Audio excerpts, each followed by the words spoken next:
त्या आलिशान बंगल्यात पार्टी रंगली होती. काहीही कारण नसताना सुलतानाने पार्टी का दिली याचं सगळ्यांना आश्चर्य वाटत होतं. असो, सुलतानाची पार्टी म्हणजे दारू, गांजा, कोकेन यांची रेलचेल होती. सुलतान जयदीप खन्ना, दिलबाग कपूर आणि बलबीर साहनी तुझी वाट बघतोय. रहमानने आवाज दिला. जी. तो उठला आणि आतल्या खोलीत गेला. त्याला बघताच तिघेजण उठून उभे राहिले. जयदीप, वजन बढ़ रहा है, कम कर. तो जयदीपची गळाभेट घेत पोटावर गुद्दा मारत म्हणाला. जयदीप कसानुसा हसला. बलबीर, तुझ्या नवीन मूव्हीचं पोस्टर्स बघितलं. आता मला विसरलास तू. तुला कसा विसरेन सुलतान. माझी सगळ्यात हिट मूव्ही तुझ्याबरोबरच दिली होती मी. बलबीर म्हणाला. सुलतान, तू माझा बेस्ट फ्रेंड आहेस. नेक्स्ट मूव्हीची स्क्रिप्ट आणली मी. जयदीप म्हणाला. कपूर साब, तुम्ही तर नवनवीन प्रयोग करताहेत. गुड. आता जुना जमाना गेला सुलतान. हो. तो कसानुसा हसला. पण काही गोष्टी कधीच बदलत नाहीत ना. गेल्या 5 दशकापासून तुम्हीच तर बॉलिवूडचं अर्थकारण फिरवतायत. मी 3 दशकांपासून टॉपला आहे का? कारण आपण सगळे सोबत आहोत म्हणून. ए भी बरोबर आहे, कपूर म्हणाला.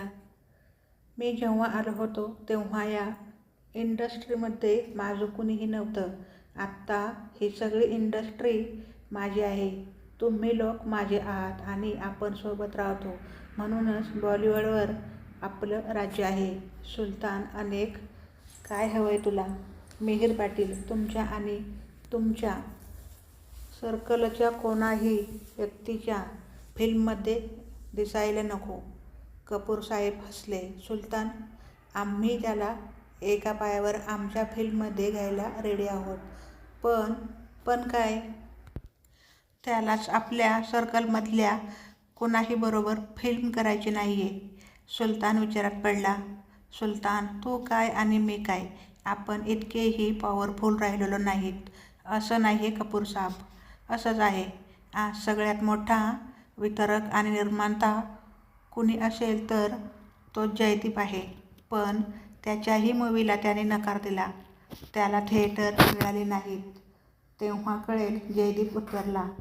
तो तुमचे सगळे नियम धाब्यावर बसवत पुढे चाललाय. तुझी दिवाळी, मोहसिनची ईद, रेहमतचा ख्रिसमस, कधीही तो मूव्ही रिलीज करत नाही. मागचा मूव्ही त्याने एप्रिलमध्ये रिलीज केला होता. जे जुने डायरेक्टर आहेत त्यांच्यासोबत तो काम करत नाही. महावीरसाठी तो देवराजाबरोबर काम करतोय, जो हिंदीमध्ये कधीही काम करत नाही. आदित्य आणि बाजीराव दोघंही त्याने वर्माबरोबर केलेत. त्याचं वर्माला तू सायको म्हणून बाहेर काढलं होतं. तो आहेच सायको, पण तो बेस्ट होता. सुलतान, टाइम बदल रहा है, हमको बदलना पडेगा, कपूर साहेब म्हणाले. थोडा वेळ शांतता पसरली. पर जैसे अनिका कपूर को साईड लाईन किया गया, तसंच मिहीर पाटीलला आम्ही दोघेही साईडलाईन करू. बॉलिवूडमधले कुणीही आउटसायडरला थारा नाही. बॉलिवूड कायम आपलं होतं, आपलंच राहणार. कपूर साहेब उठले आणि तिथून निघून गेले.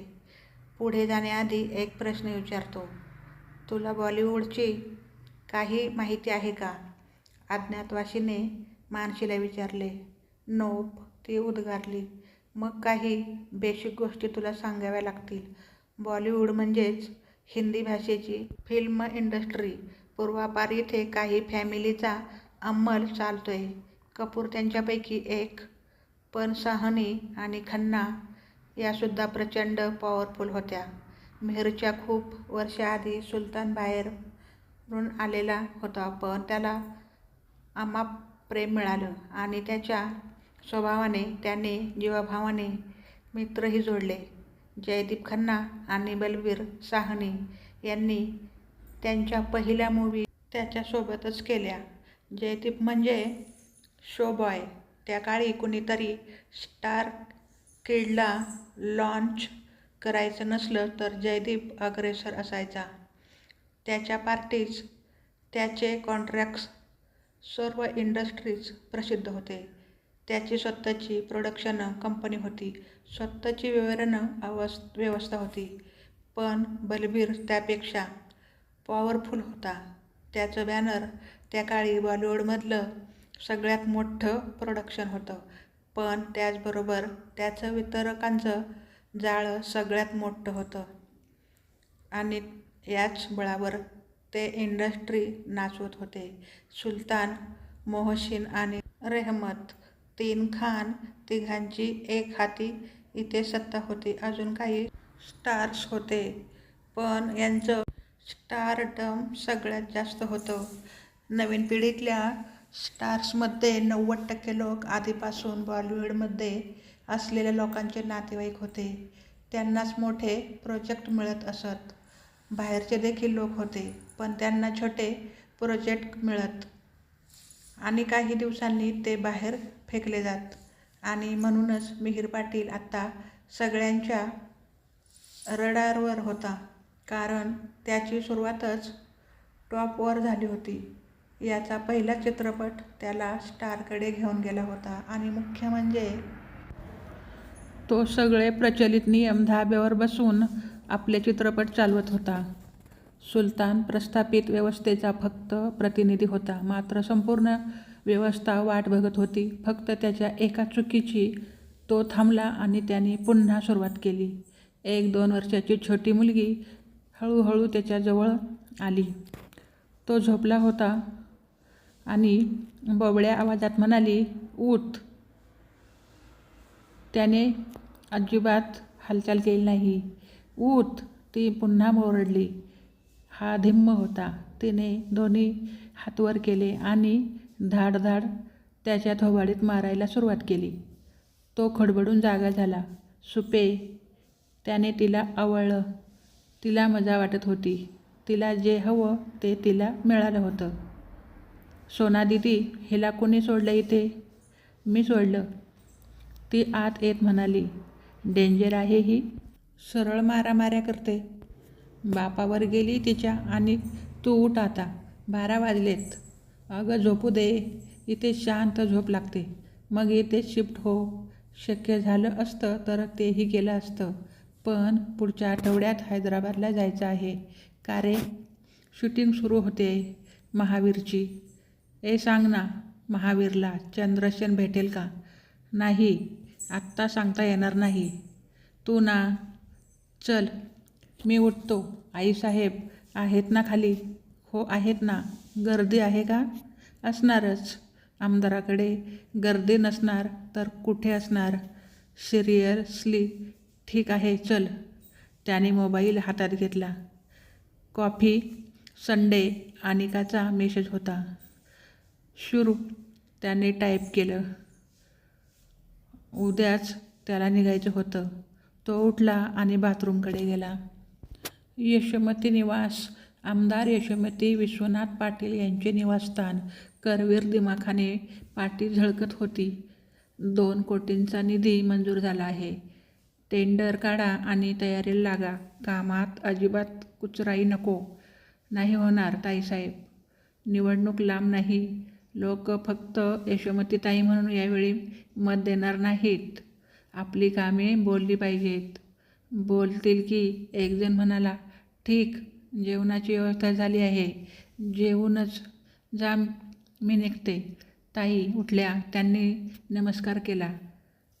लोकही उठले. ताई आत आल्या. "निर्मला, मिहीरला आवाज दे आणि जेवण वाढायची तयारी कर." लगबगीने प्लेट लावायची तयारी झाली.